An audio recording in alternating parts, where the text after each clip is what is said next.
Malam ini kita mendiskusikan film, kita bisa sebut sebagai sequel dari film yang mendapat penghargaan di mana-mana, Jagal.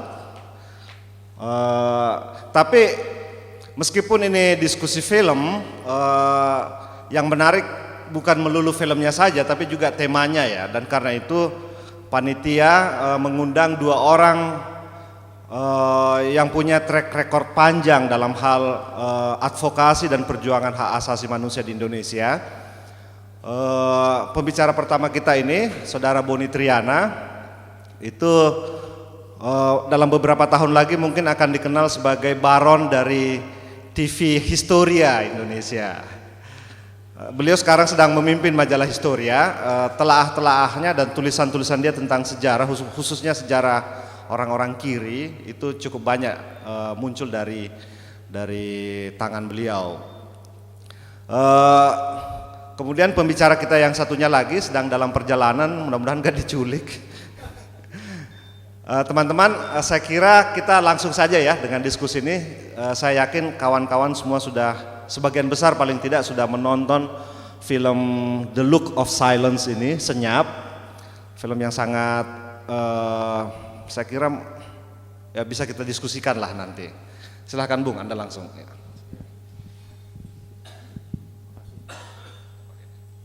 Oh, udah hidup kok. Terima kasih. Kalau tidak diingatkan oleh Teh Nong, mungkin saya lupa hari ini acara. Saya pikir acaranya besok, jadi kaget juga. Tapi untung saya sudah nonton film ini di pemutaran pertama berapa bulan lalu. Berbeda dari The Act of Killing, kalau kita melihat The Act of Killing, kita melihat seorang Anwar Congo itu yang merayakan pembunuhan. Saya tidak merinding juga kalau lihat acting dia, ya katakanlah acting dia dalam film itu, karena kita tidak melihat seorang sosok pembunuh. Kita tidak melihat seorang yang marah karena merasa ideologinya berbeda, orang yang marah karena dia punya dendam politik, orang yang kesumat gitu. Tapi kalau kita lihat Anwar Congo dalam The Act of Killing atau film Jagal, saya khususnya lebih melihat dia sebagai seorang eksentrik yang mencoba menikmati ritual pembunuhan itu. Kemudian dia merayakannya, dan lebih gilanya lagi menurut saya memaknai perayaan dia membunuh itu dengan tafsirnya sendiri yang dia katakan seperti di dalam wawancara di TVRI. Kalau teman-teman lihat, dia bilang dia telah menemukan salah satu cara untuk membunuh yang manusiawi, yang sesuai dengan nilai-nilai kemanusiaan, yang tidak banyak mengeluarkan darah, ya kan? Di The Act of Killing itu menampilkan sosok Anwar Congo. Jadi dia merayakan itu. Dan film The Act of Killing itu membuyarkan gambaran saya. Saya melakukan riset tentang pembunuhan massal di Purwodadi tahun 6569 untuk skripsi saya. Saya membayangkan pembunuhan itu dilakukan dengan rasa marah, tanpa senyuman dan tidak ada canda tawa. Tapi kalau kita lihat Anwar Congo, dia seperti menikmati menari caca, menyanyi sambil minum-minum. Dia menikmati itu. Jadi gambaran tentang pembunuh yang garang, angker dan diam itu berubah seketika dalam kasus Anwar Congo tadi. Sementara di film The Look of Silence ini, Senyap, kita disuguhkan gambaran seorang adiknya korban ya, yang ditampilkan dia lebih banyak merenung, mencari, dan sama sekali berbeda dari gambaran apa yang ditunjukkan di dalam film The Act of Killing.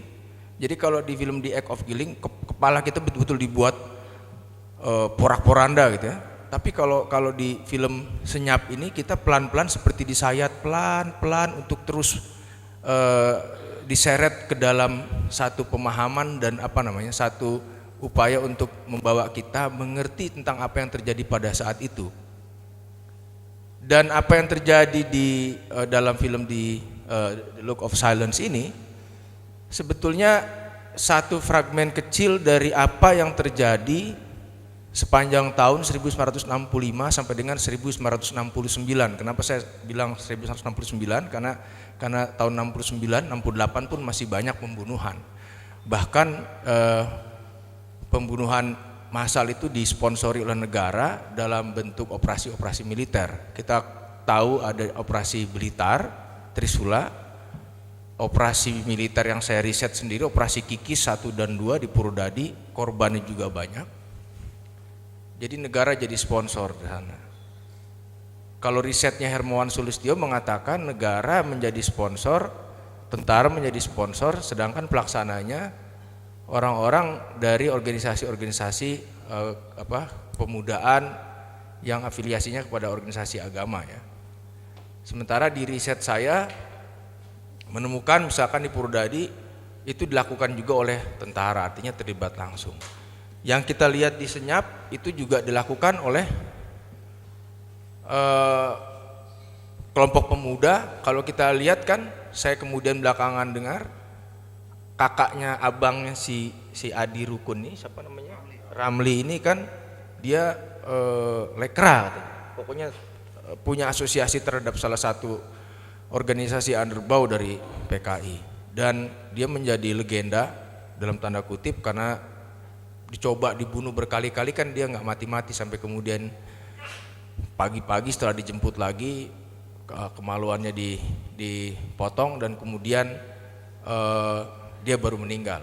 Nah, film ini juga membalikan pemahaman kita sebetulnya terhadap peristiwa 1 Oktober 65 yang terjadi di Jakarta, di mana katanya jenderal-jenderal kemaluannya disilet, dilecehkan sedemikian rupa sebelum dia dibunuh, yang berdasarkan visum et repertum sebetulnya tidak ada pemotongan alat kelamin yang digambarkan oleh banyak media massa yang berafiliasi dengan militer saat itu. Justru yang terjadi dalam film ini adalah orang-orang dari PKI yang dituduh dan juga dipersangkakan terlibat dalam peristiwa 1 Oktober di Jakarta itu yang diperlakukan demikian. Jadi ini sebetulnya membuka fakta sejarah yang lain, ya kan? Nah, cuman sayangnya di kita itu kan, saya selalu bilang sejarawan, penulis sejarah, wartawan yang punya perhatian terhadap sejarah khususnya peristiwa 65 telah berpuluh-puluh bahkan beratus-ratus buku dihasilkan, berpuluh-puluh riset dihasilkan tentang 65. Tapi bagi saya yang terpenting mengajukan pertanyaan, setelah ini apa?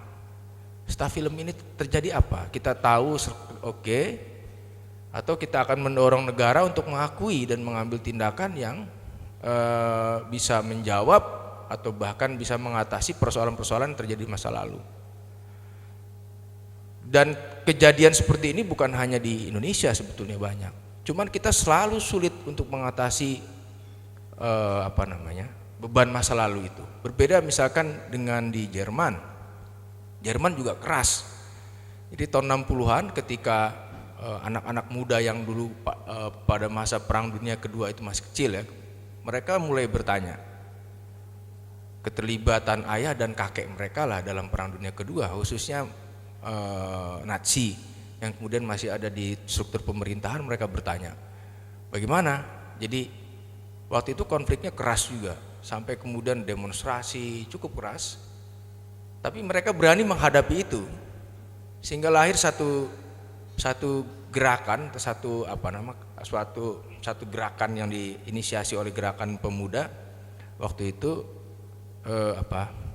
Bewältigung der Vergangenheit, berdamai dengan masa lalu gitu. Salah satunya kan Joschka Fischer yang kemudian kelak menjadi Menteri Luar Negeri Jerman.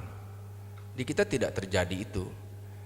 Generasi sekarang setelah jatuh Soeharto kan juga mulai bertanya sebetulnya apa yang terjadi tahun 65. Dan belakangan ini banyak sekali keluar riset, seminar, buku, film yang mengemukakan yang terjadi adalah pembantaian massal, gitu kan. Cuman yang sulit dalam soal 65 ini dari perspektif saya sebagai peneliti misalkan, seringkali orang yang meneliti di sini juga ada Mas Yosep, mungkin nanti juga bisa cerita. karena risetnya juga sama.